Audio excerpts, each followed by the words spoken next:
Saya mohon maaf, saya mungkin bisa cerita sedikit. Saat saya nutup doli, saat itu ada kelompok tertentu yang sudah saya larang untuk ke sana malam penutupan itu. Karena saya tidak ingin, saya adalah umarok, itu tanggung jawab saya.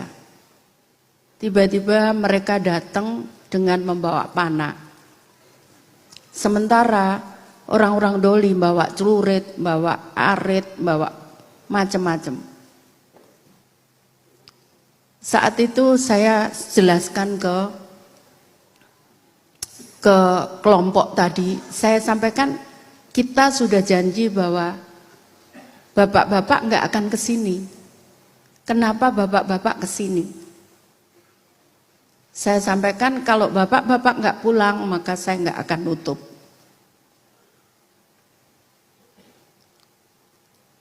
Yang aneh saat itu, kelompok doli tidak melihat saya. Kalau saya ada di tengah-tengah. Jadi posisi saya ada di tengah-tengah. Yang satu bawa panah, kelompok itu yang lain bawa celurit dan macam-macam. Saya tidak bisa dilihat oleh mereka. Bahkan saya dibilang mereka masuk ke radio bahwa Bu Risma tidak berani datang. Padahal saya sholat maghrib di Islamic Center, kemudian saya ada di situ menjelaskan kepada mereka.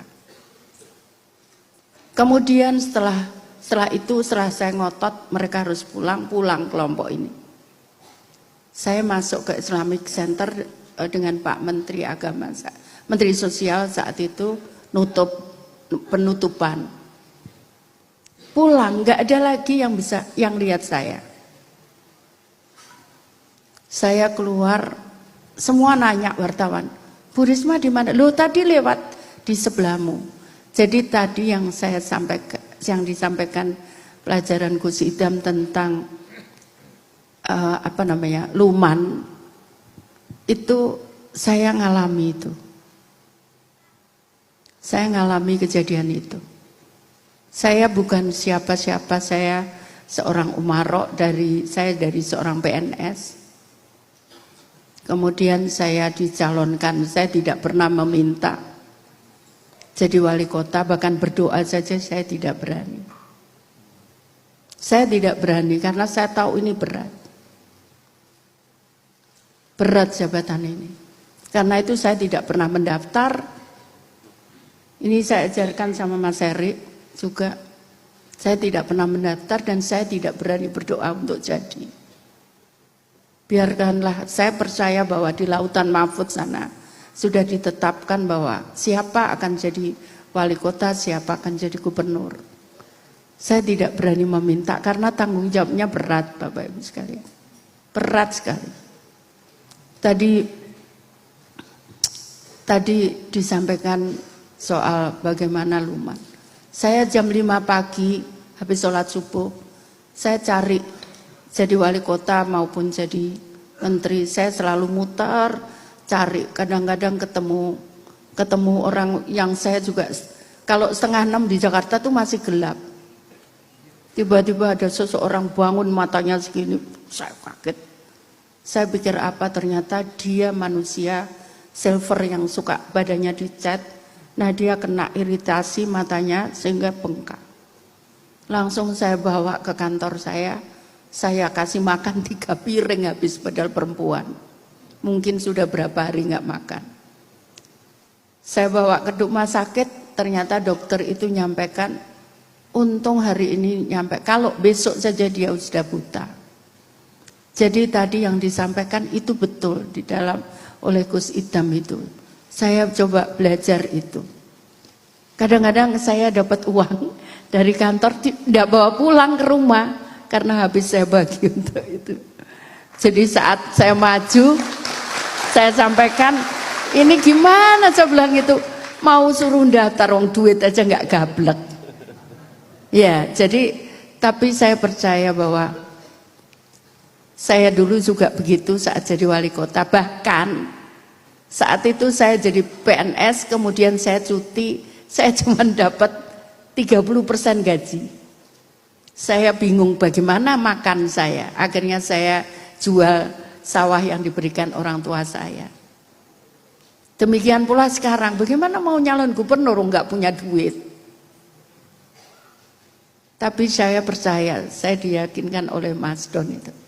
Bu, nggak apa-apa, kita nggak punya uang, tapi Allah kita maha kaya. Ya, jadi itu yang saya yakini.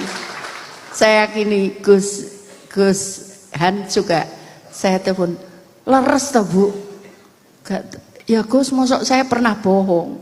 Ya saya suruh budal-budal, suruh pulang-pulang, saya juga nggak tahu. Begitu-begitu Gus, saya ndak bisa kadang ngontrol mulut saya saat saya tiba-tiba suruh berangkat, suruh pulang ke Surabaya. Loh saya ngapain, saya juga bingung suruh pulang itu.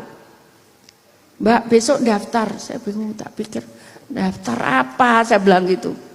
Ternyata saya disuruh nyalonkan gubernur. Jadi Bapak Ibu sekalian, saya tidak akan pernah meminta kepada Bapak Ibu sekalian untuk milih saya. Itu pantangan untuk saya. Karena tugas itu berat. Saya sempat berantem sebelum saat saya jadi wali kota. Kalau Khalifah Umar bin Khattab mencari warganya yang makan dengan manggul makanan yang tidak bisa makan. Ya saya ngomong gimana mungkin saya kuat manggul. Wong bawa badan saya aja berat kadang-kadang. Akhirnya di mobil saya selalu ada beras. Tapi lama-lama saya ngomong, iya yang kamu capek Risma, yang kamu bisa. Yang lain bagaimana? Akhirnya saya buat program permakanan. Saya minta RT RW ngusulkan untuk anak yatim, lansia miskin, orang cacat, orang kena TBC, orang kena kanker, orang kena HIV AIDS, kita berikan makan. Jadi itu Mbak, kemarin saya juga jadi mensos, saya berjuangkan itu untuk anak yatim, lansia, miskin dan disabel. Alhamdulillah bisa diberikan setiap hari, sekarang diberikan 2 kali makan sehari. Jadi itu Bapak Ibu sekalian, karena itu saya terus terang, oh itu artinya. Ternyata seperti itu, jadi kekuatan itu. Betul ini kekuatan sedekah. Betul. Saya sering dapat honor dari kantor gitu, resmi Gus. Itu habis pulang, saya enggak bawa apa-apa. Saya pulang enggak bawa apa-apa. Jadi makanya kemarin juga begitu. Tiba-tiba saya disuruh nyalon, bingung sekarang. Saya kalau sholat, ya Allah, ini gimana ini? Harus bayar saksi.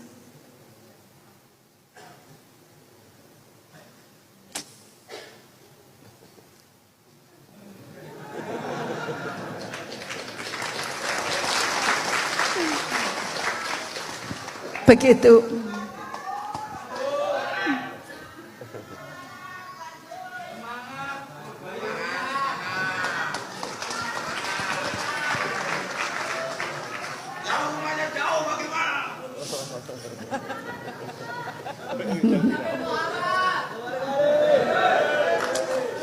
Terima kasih Bapak Ibu sekalian.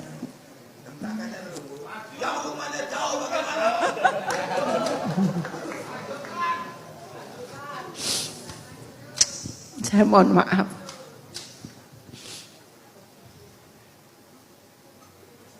Jadi kami daftar dengan Gus Dan. Kami tahunya jam 9 malam.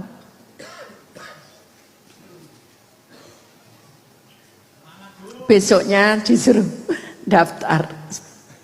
Di jalan saya juga bingung. Ini ya opo gitu. Tapi insya Allah Allah maha kaya. Itu Bapak Ibu sekalian, sekali lagi saya mohon maaf. Saya percaya bahwa pasti Allah akan memberikan jalan kepada saya. Meskipun saya juga nggak tahu jawabannya yang hari ini seperti apa. Jadi itu Bapak Ibu sekalian, saya hanya mohon doanya, mudah-mudahan saya kuat. Karena besok pagi saya harus ke Gresik, terus habis itu ada acara, terus saya harus ke Sumenep.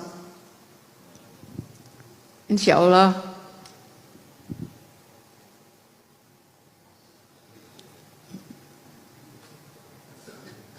berat jaga amanah itu, berat. Saya jam 2 malam saya keluar, kalau hujan saya enggak peduli. Kadang mobil saya belum datang, saya naik taksi. Sendiri, saya enggak takut. Saya ke rumah pompa sendiri, saya enggak takut. Saya jadi menteri sosial, naik perahu kiri kanan saya buaya, di atas ular, saya enggak takut. Saya sampaikan, waktu nutup doli pun saya sudah pamit. Kalau saya mati, insya Allah saya akan mati syahid dan nggak usah ditangisi. Dan itu selalu saya lakukan saat saya pergi keluar Jawa.